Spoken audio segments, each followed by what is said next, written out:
Hello everyone, मैं अनिल कुमार सिंह स्वागत करता हूं आपका आपके यूट्यूब चैनल विश्व भारती क्लासेस में।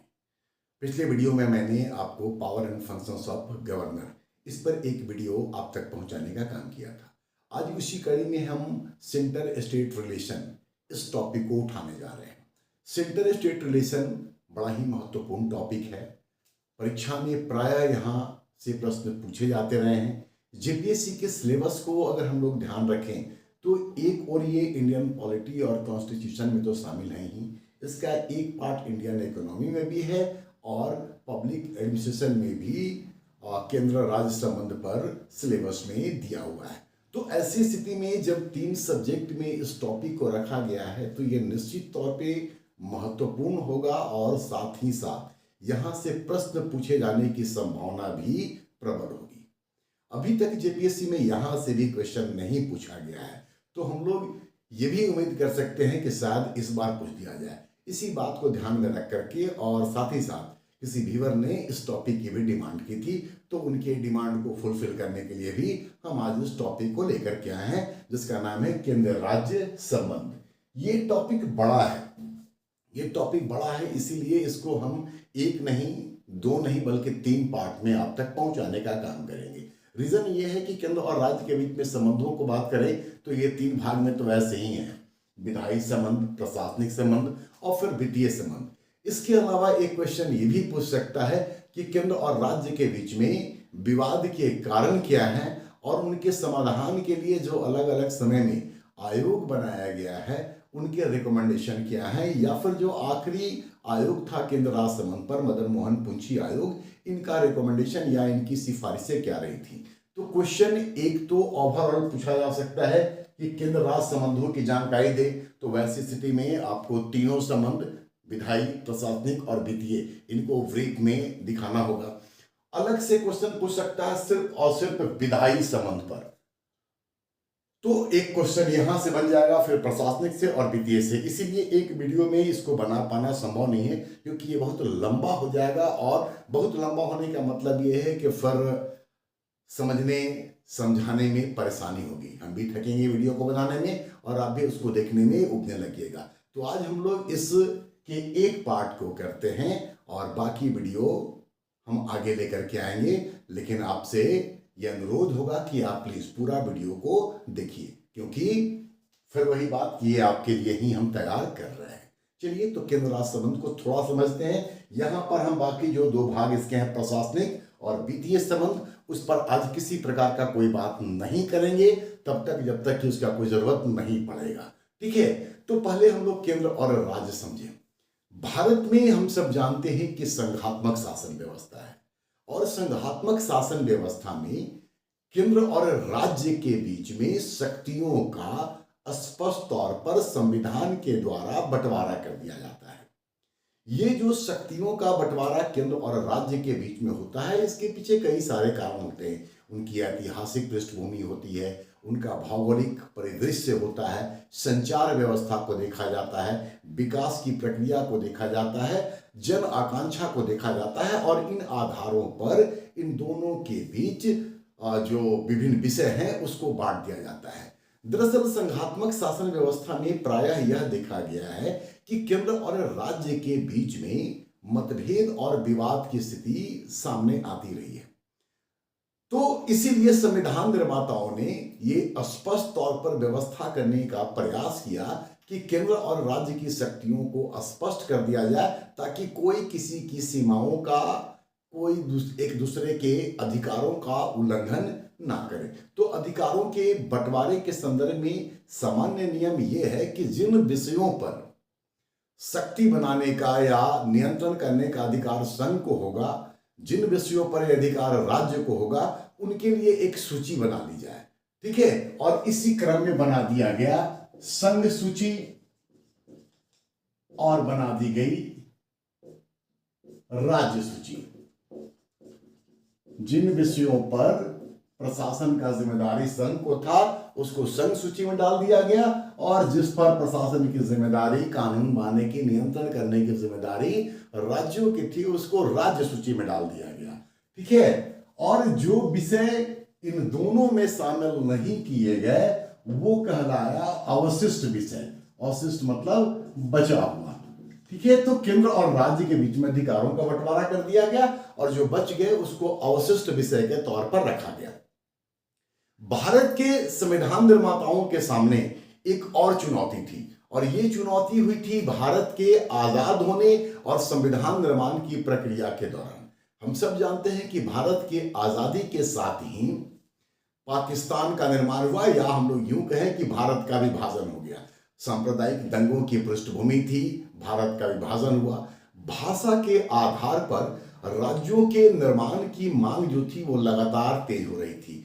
ऐसी स्थिति में संविधान निर्माताओं के सामने समस्या ये थी कि कैसे क्या कुछ व्यवस्था किया जाए कि केंद्र मजबूत रहे और राष्ट्र की एकता और अखंडता को खतरा उत्पन्न न हो। इसी बात को ध्यान में रखते हुए एक तीसरी सूची बनाई गई जिसको नाम दिया गया समवर्ती सूची। तो इस तरीके से बन गया संघ सूची, राष्ट्र सूची, समवर्ती सूची, और जो इन तीनों में शामिल नहीं रहे वो हो गए अवशिष्ट विषय, रेसिडुअल पावर। ठीक है, तो भारत की पृष्ठभूमि में समवर्ती सूची को भी रखा गया और उस संदर्भ में भी प्रावधान किए गए। तो इस तरीके से भारत के संघीय व्यवस्था में दोनों के रिलेशन को तय करने के लिए केंद्र राज्य संबंध का निर्माण किया गया और इन संबंधों को विधायी, प्रशासनिक और वित्तीय आधार पर बांट दिया गया, जिसमें से आज पार्ट 1 में हम लोग इसके पहले भाग को देखेंगे जिसको हम लोग लेजिस्लेटिव रिलेशन या विधायी संबंध कहते हैं। ठीक है, जिसका कि इंट्रोडक्शन हम आपको एक ओवरऑल बता चुके हैं कि संघीय व्यवस्था में क्या होता है और किस तरीके से संघ सूची, राष्ट्र सूची वगैरह का निर्माण किया गया। अब हम लोग देखें जो केंद्र और राज्य के बीच में विधायी संबंध है, इस संदर्भ में हमारा संविधान क्या कुछ प्रावधान करता है। तो संविधान के भाग 11 में अनुच्छेद 245 से लेकर के 255 तक में केंद्र और राज्य के बीच में विधायी शक्तियों का बंटवारा किया गया है। विधायी शक्तियों का बंटवारा का अर्थ ये हुआ, या विधायी संबंधों का अर्थ हुआ कि केंद्र और राज्य के बीच तुलनात्मक रूप से विधान या कानून बनाने की शक्ति। इसका मतलब है कि किन विषयों पर केंद्र को अधिकार दिया गया और किन विषयों पर राज्य को अधिकार दिया गया, तो उनकी जो ये तुलनात्मक स्थिति है इसी को हम लोग विधायी संबंध कहते हैं। इस पूरे संबंध को दिखाने के लिए कुछ हेडिंग मैंने बना रखा है, जिसमें पहला है राज्य क्षेत्रीय विस्तार। यहां तक लिखने के बाद आपको आगे बढ़ना है। राज्य क्षेत्रीय विस्तार मतलब कि टेरिटोरियल एक्सटेंशन। टेरिटोरियल एक्सटेंशन या राज्य क्षेत्रीय विस्तार का मतलब यह हुआ कि वैसे अधिकार, या हम लोग ऐसे कहें कि संसद और राज्य विधानमंडल द्वारा पारित जो कानून होंगे उनका लागूकरण का क्षेत्र क्या होगा, उनका विस्तार कहां तक होगा, इस संदर्भ में राज्य क्षेत्रीय विस्तार का प्रावधान किया गया।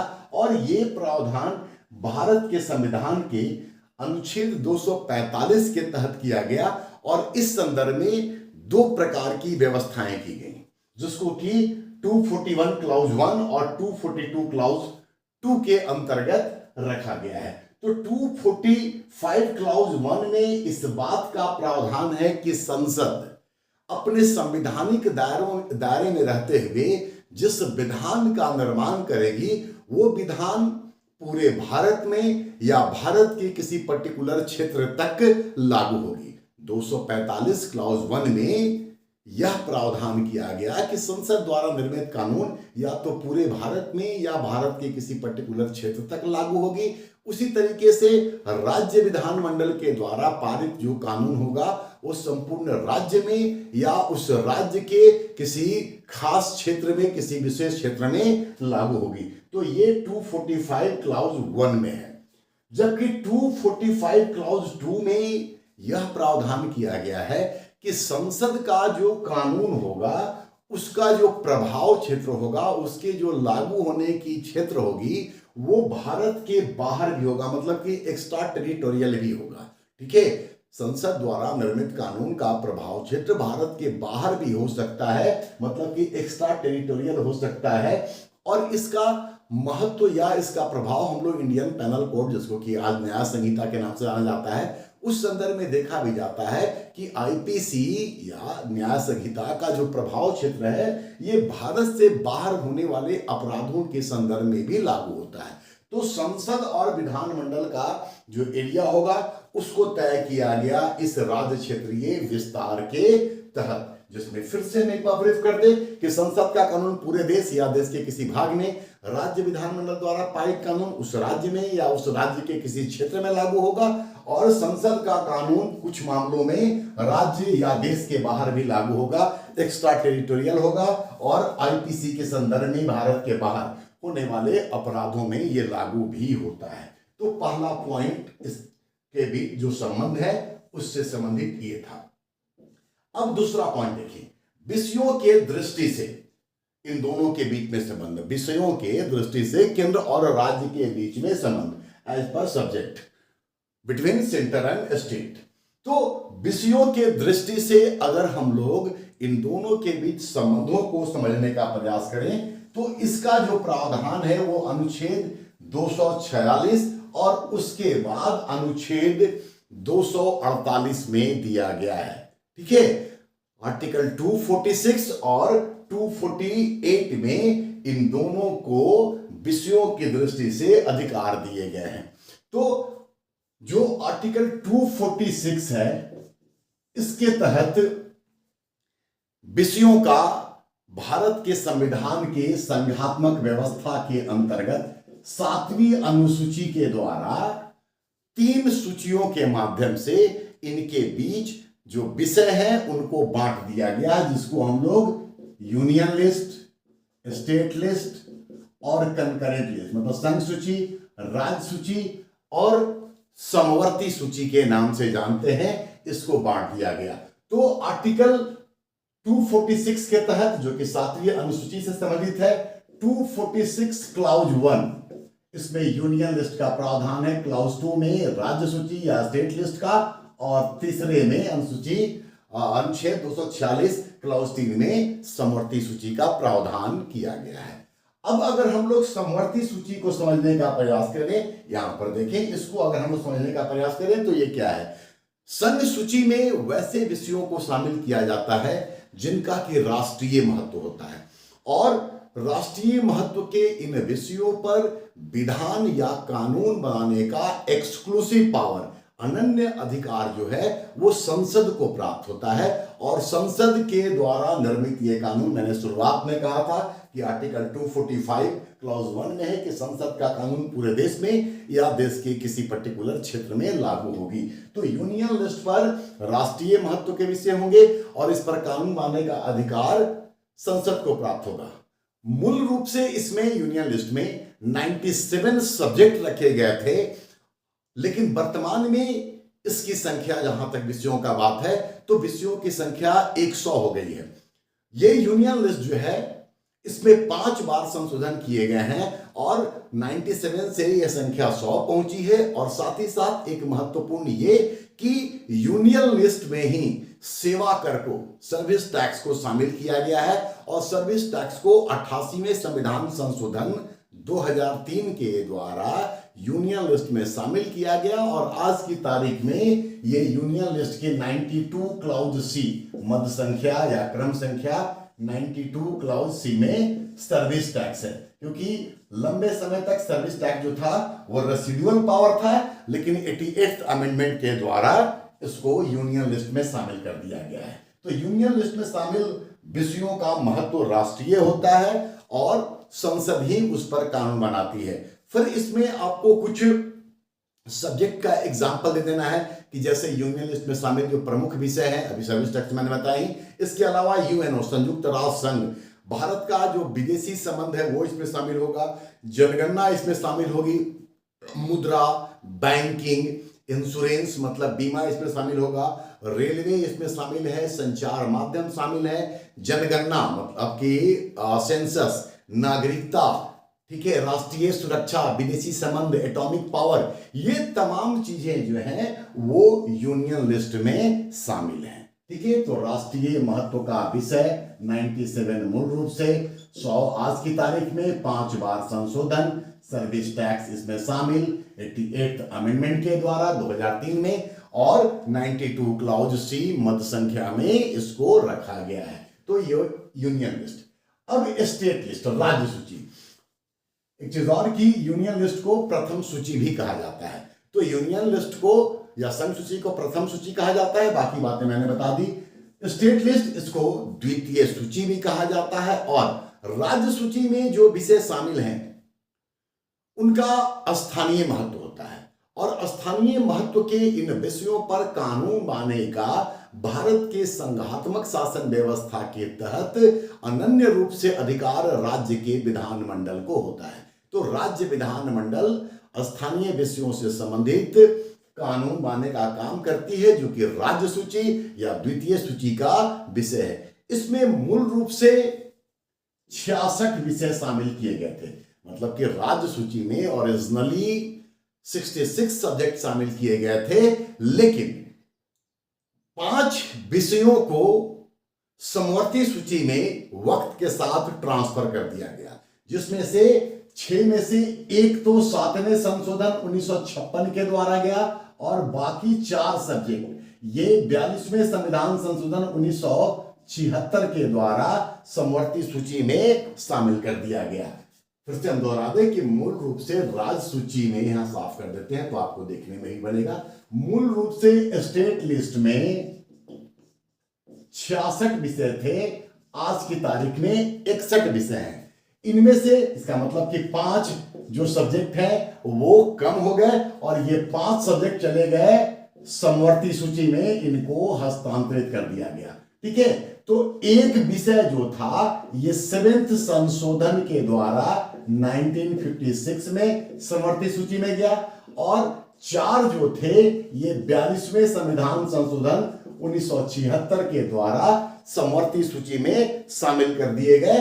इसका मतलब कि 5 कम हो गया, तो 66 से घट करके ये आज की तारीख में 61 हो गया, और इनका स्थानीय महत्व है इन 61 विषयों का, जिस पर कि विधान बनाने का अनन्य अधिकार राज्य के विधानमंडल को प्राप्त होता है। अब फिर यहां पर भी आपको कुछ एग्जाम्पल साइड कर देने हैं कि राज्य सूची के महत्वपूर्ण विषय क्या है। तो राज्य सूची चूंकि स्थानीय विषयों से संबंधित है, तो स्थानीय शासन, लोकल एडमिनिस्ट्रेशन इसमें शामिल हो जाएगा, लोक व्यवस्था इसमें शामिल हो जाएगा, पुलिस, जेल, कारागार जिसको बोलते हैं, विद्युत, बाजार, मेला, कब्रिस्तान, शमशान, हाट, होटल, धर्मशाला, नाट्यशाला, ये सब राज्य सूची के विषय हैं, और इस पर कानून बनाने का अधिकार राज्य के विधानमंडल को प्राप्त है। तो ये दूसरी सूची।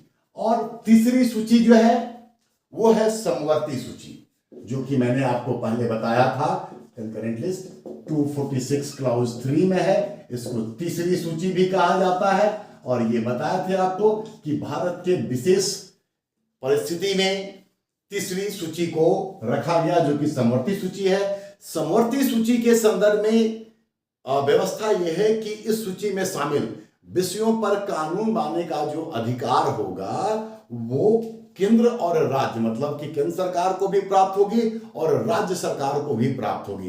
तो दोनों को इस पर कानून बनाने का अधिकार है। ठीक है, लेकिन यह भी व्यवस्था किया गया है कि केंद्र की मजबूत स्थिति को कायम रखने के लिए अगर समवर्ती सूची के विषय पर बनाए गए कानून में किसी प्रकार का दोनों में, केंद्र और राज्य में, मतभेद या विवाद उत्पन्न हो जाए, तो वैसी स्थिति में केंद्र के द्वारा जो बनाया गया विधान है, जो कानून है, उसको ही मान्यता दी जाएगी। मूल रूप से कंकरेंट लिस्ट में 47 सब्जेक्ट रखे गए थे। मूल रूप से कंकरेंट लिस्ट में 47 सब्जेक्ट रखे गए थे, लेकिन जैसा कि मैंने अभी आपको बताया राज्य सूची में, कि राज्य सूची के जो 5 विषय थे उनको ट्रांसफर किया गया समवर्ती सूची में। तो +5 मतलब आज की तारीख में 52 विषय हैं, जिस पर कि केंद्र और राज्य दोनों को अधिकार है कानून बनाने का, लेकिन विवाद हो तो संघ या केंद्र के द्वारा बनाए गए कानून को ही मान्यता दी जाएगी, उसको ही वैध माना जाएगा।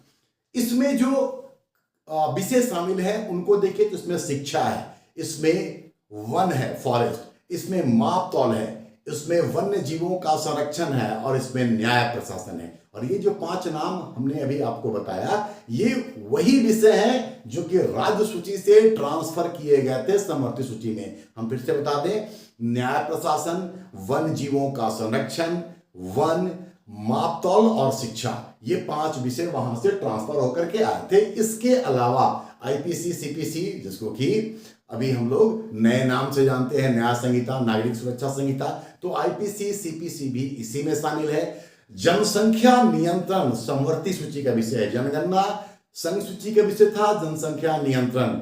इसके अलावा विवाह, तलाक, जन्म मृत्यु का पंजीकरण, लेबर वेलफेयर मतलब कि श्रम कल्याण, इसके अलावा प्रिंटिंग प्रेस मतलब कि छापाखाना, ये सब समवर्ती सूची के विषय हैं। ठीक है, तो इन 3 सूचियों के माध्यम से हम लोग देखते हैं कि विषयों का बंटवारा किया गया। यहां हम लोगों ने 246 को देखा, union list, state list, concurrent list.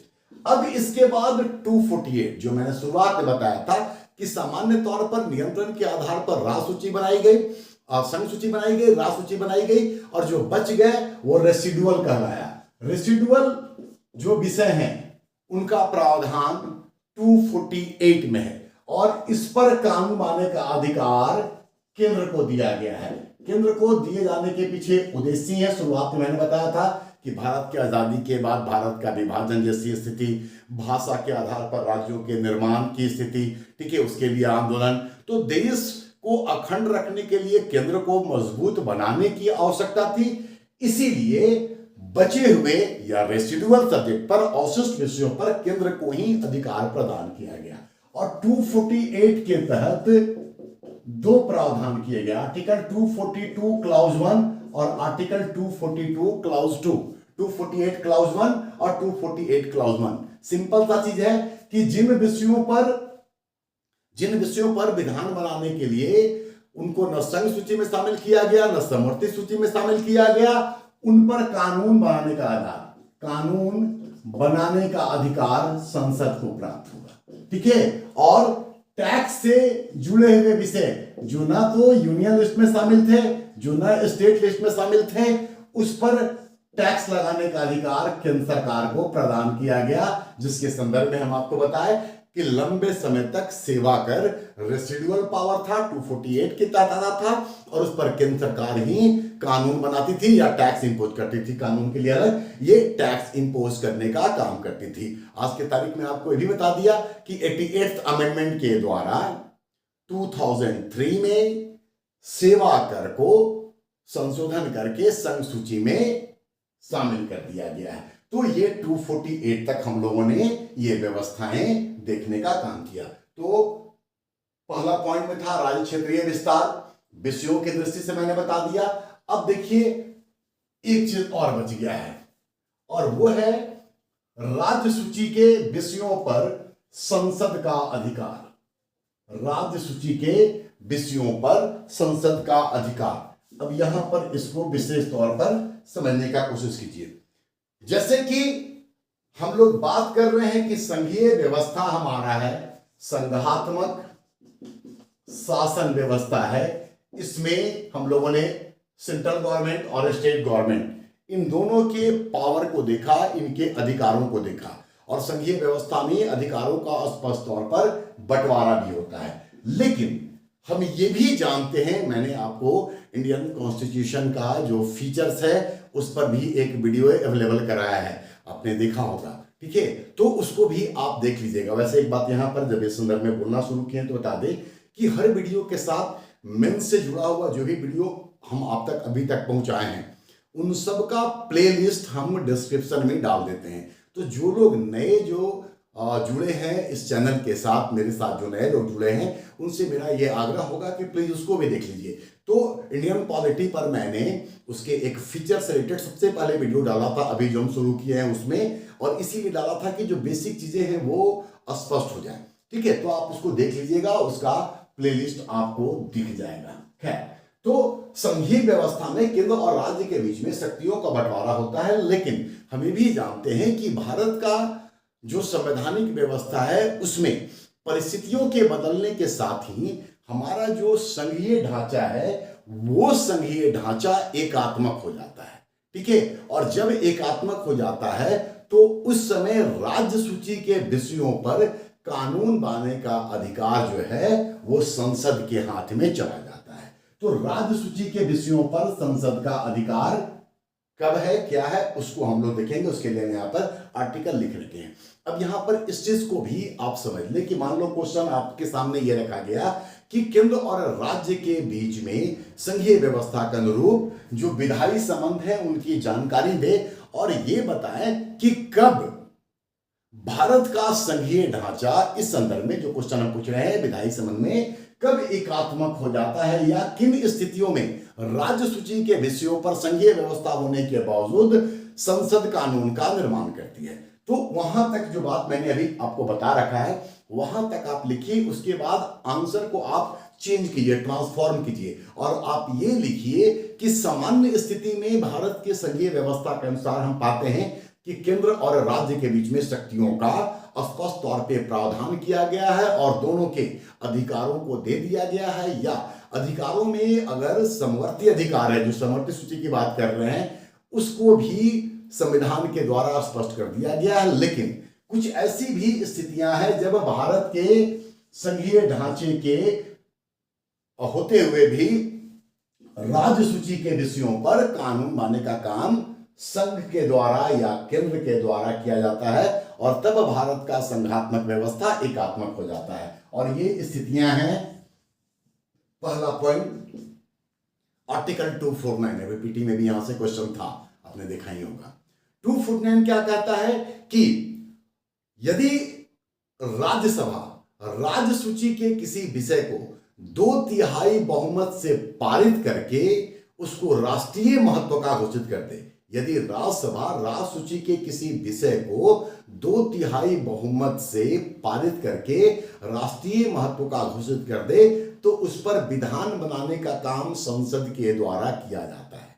लेकिन संसद के द्वारा बनाए गए इस कानून का जो अवधि होता है, जो पीरियड होता है, वो 1 वर्ष का होता है और 1 वर्ष के बाद इसको आगे बढ़ाया जा सकता है तब जब राज्यसभा उसी प्रक्रिया के द्वारा, मतलब कि फिर से उसको 2/3 बहुमत से पारित कर दे तो फिर ये आगे बढ़ जाएगा। अदरवाइज सामान्य स्थिति में 249 के तहत यह है कि राज्यसभा 2/3 बहुमत से राज्य सूची के किसी विषय को यदि राष्ट्रीय महत्व का घोषित कर दे तो संसद उस पर कानून बनाएगा।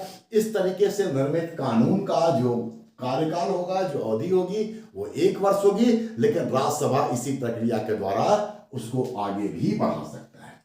ठीक है, अब है 240 में इस बात का प्रावधान किया गया है कि जब भारत में आपातकाल लगाया जाएगा, और आपातकाल कहने का मतलब होता है नेशनल इमरजेंसी, राष्ट्रीय आपातकाल, मतलब कि 352 सामान्य तौर पर राष्ट्रीय आपातकाल या सिर्फ आपातकाल का मतलब 352 होता है।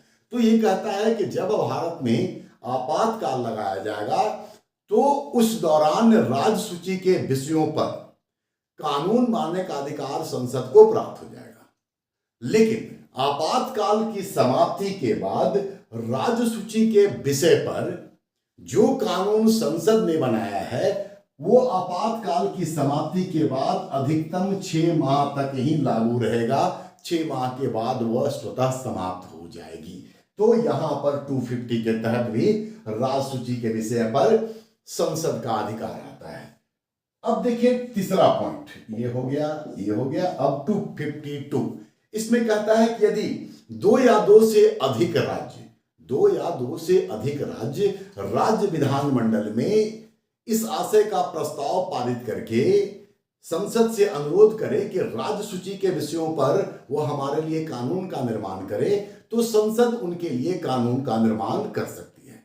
लेकिन संसद के द्वारा निर्मित ये कानून सिर्फ और सिर्फ उन्हीं राज्यों पर लागू होगी जिन्होंने संसद से इस संदर्भ में अनुरोध किया था, उनके ऊपर लागू होगा। यद्यपि यह व्यवस्था भी है कि अगर कोई दूसरा राज्य जिसने कि संसद से अनुरोध तो नहीं किया था लेकिन इस तरह का किसी और राज्य के अनुरोध पर कानून बनाया गया है और उस कानून को वो अपने राज्य में लागू करना चाहते हैं तो वो ऐसा कर सकते हैं। इसके लिए ये है कि वो राज्य को अपने राज्य विधानमंडल में इस संदर्भ में संकल्प पारित करना होगा। संकल्प पारित किए जाने के बाद उस राज्य में भी संसद द्वारा निर्मित वो कानून लागू हो जाएगा। तो सीधा तो ये कि 2 या 2 से अधिक राज्य अगर संसद से अनुरोध करें तो संसद उनके लिए कानून बनाएगा जो उनके ऊपर ही लागू होगा, लेकिन अन्य राज्य भी इस कानून को अपने राज्य विधानमंडल में इस संदर्भ में संकल्प पारित करके और लागू कर सकते हैं। तो ये हो गया 252। अब देखें 253। इसमें संसद को या केंद्र सरकार को यह अधिकार दिया गया है कि भारत सरकार ने अगर विदेशों से कोई संधि किया है, किसी अभिसमय को, कन्वेंशन को लागू करना है, किसी करार को, किसी समझौते को, किसी अंतर्राष्ट्रीय संगठन में लिए गए निर्णय को लागू करना है, तो उसको लागू करने के संदर्भ में संसद को किसी विषय पर कानून बनाने का अधिकार होगा। और ये कानून जो संसद बनाएगी वो पूरे भारत में या भारत के किसी पर्टिकुलर एरिया में लागू होगा। वो 253 में प्रावधान करता है या किया गया है। फिर से दोहरा दें कि भारत सरकार किसी विदेश से किए गए समझौता को, करार को, किसी अभिसमय को लागू करने के लिए राज्य सूची के किसी विषय पर कानून का निर्माण कर सकती है जो पूरे देश में या देश के किसी भाग में लागू हो सकती है। और 356 आप सब जानते हैं कि इसमें राष्ट्रपति शासन का प्रावधान है। तो सामान्य रूप से जब राष्ट्रपति शासन लागू होगा किसी राज्य में 356 इंपोज किया जाएगा। उस दौरान उस राज्य के प्रशासन पर, उस राज्य सूची के विषय पर कानून बनाने का अधिकार संसद को प्राप्त हो जाएगा। ठीक है, लेकिन राष्ट्रपति शासन की समाप्ति के बाद जो कानून इस दौरान बनाया गया है राष्ट्रपति शासन के समय में, वो खुद ब खुद खत्म नहीं होगा। ठीक है, बल्कि ये खत्म तब होगा जब राज्य विधानमंडल उसको खारिज करे या राज्य विधानमंडल उस कानून के स्थान पर कोई नया कानून बना दे, तब जाकर के जो आपातकाल के दौरान, मतलब कि राष्ट्रपति शासन के दौरान संसद के द्वारा बनाया गया विधान था, वो खत्म हो जाएगा। तो ये वो स्थितियां हैं जब राज्य सूची के विषय पर संसद का अधिकार हो जाता है। ठीक है, और भारत का संघीय व्यवस्था एकात्मक हो जाता है। इसके अलावा केंद्र और राज्य के बीच में संबंधों पर आधारित एक और बात भी आपको अपने आंसर में लिखनी है। वो ये कि इस पर कुछ ऐसे भी समय है जब संसद राज्य सूची के विषय पर कानून तो नहीं बनाती है, लेकिन आर्टिकल 200 देखिए नीचे लिखा हुआ है, आर्टिकल 200 में इस बात का प्रावधान किया गया है कि राज्य विधानमंडल के द्वारा पारित विधेयक के संदर्भ में राज्यपाल का अधिकार होगा कि वो किसी विषय को राष्ट्रपति के विचारार्थ, मतलब उनके विचार के लिए आरक्षित रख सके। इस संदर्भ में डिटेल हम पिछले वीडियो में, जो कि राज्यपाल के कार्य और शक्ति से संबंधित था, बता चुके हैं। तो राज्य विधानमंडल द्वारा पारित विधेयकों को राष्ट्रपति के विचार के लिए आरक्षित रखा जा सकता है। और फिर है कि 201 में, ये बात भी पिछले वीडियो में है, 201 में यह प्रावधान है कि अगर राज्यपाल ने राष्ट्रपति के विचार के लिए विधेयक को आरक्षित रख लिया है, तो 201 में यह प्रावधान है कि इन आरक्षित विधेयकों पर पुनर्विचार के बाद भी राष्ट्रपति उस पर सहमति देने के लिए बाध्य नहीं होंगे। डिटेल पिछला वीडियो में आप देख सकते हैं, उसको बार बार दोहराने की आवश्यकता नहीं है। समझने के लिए, लिखने के लिए तो मैंने जितनी बात अभी कही है 200 और 201 के संदर्भ में, इतना ही आपको लिखना है, लेकिन है क्या ये समझने के लिए। इसके अलावा यह भी प्रावधान है कि जब भारत में 360 लगेगा, मतलब कि वित्तीय आपातकाल की घोषणा होगी, उस दौरान राष्ट्रपति राज्य के राज्यपाल को इस बात का निर्देश दे सकते हैं कि राज्य विधानसभा में धन विधेयक जो पारित किया गया है उसको वो राष्ट्रपति के विचार के लिए आरक्षित रख लें। तो वित्तीय आपातकाल के दौरान राज्य के धन विधेयक पर केंद्र के द्वारा नियंत्रण स्थापित किया जा सकता है। तो ये सारी बातें आपको इसमें अपने आंसर में लिखने की जरूरत है। तो केंद्र राज्य संबंध, उसका एक इंट्रोडक्शन, 3 हेडिंग मैंने बनाया, जिसमें बताया था कि राज्य क्षेत्रीय विस्तार मतलब कि संसद का कानून कहाँ लागू होगा, राज्य का कहाँ होगा, संसद का भारत से बाहर लागू होगा या नहीं होगा। तो 245 क्लाउज 2 मैंने बताया था। उसके बाद मैंने विषयों का के संदर्भ में उनके जो अधिकार थे उसको बताया, और फिर ये बताया कि कौन कौन से ऐसे संवैधानिक व्यवस्थाएं हैं जब राज्य सूची के विषयों पर संसद कानून बनाती है, और कानून न बनाने के बावजूद भी किस तरीके से विधायी प्रक्रिया पर संसद नियंत्रण रखती है, उसके संदर्भ में यहां और यहां मैंने आपको बताने का काम किया। अब इसके बाद आप एक छोटा सा विधायी संबंध पर कंक्लूजन लिखिए कि इस प्रकार भारत के संघीय व्यवस्था में